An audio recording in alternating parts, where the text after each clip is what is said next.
Hello guys, magandang hapon. Guys, pakita ko lang sa inyo yung talong kong bagong tanim. Hindi pa umuulan ng 3 linggo. Ngayon, yan na yung kalagayan nila. Yan, naninilaw.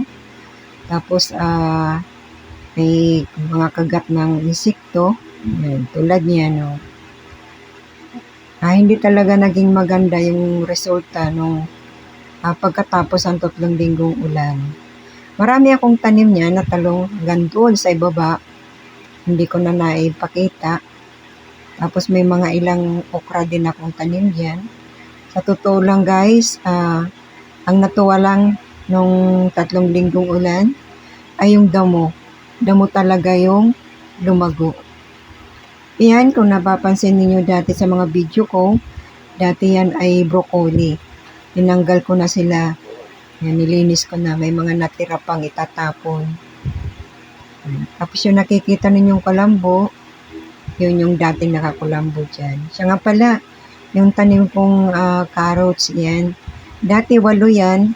Yan, 2 na lang ang natira. Namatay din yung iba. Dahil sa dami ng tubig, nababad sila. 8 lang na itanim ko. At 2 lang yung lumalaban. Kasi, anong nagsidling ako, kinain ng langgam. Tapos 8 lang yung natira. At tapos ngayon naman, ako ay maglilinis dyan. Yan ay yung dati kong bell pepper na napakahitik ng bunga. Ngayon ay ganyan na yung lag. Kaya hindi ko pa lahat bubunutin. Ititira ko pa yung may kunting bunga. Tapos yan sili. May natira din 1 piraso. Kaya hindi ko rin bubunutin muna. Kasi naglinis na rin ako nung isang araw. Ngayon naman itutuloy ko yung paglilinis. Medyo natapos ko na yung aking ginagawa. Pero magdadamo pa din. Ito yung aking mga amo.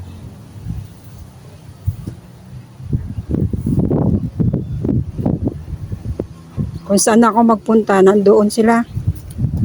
Ayun pa yung isa. So yun lang guys. Magandang hapon ulit.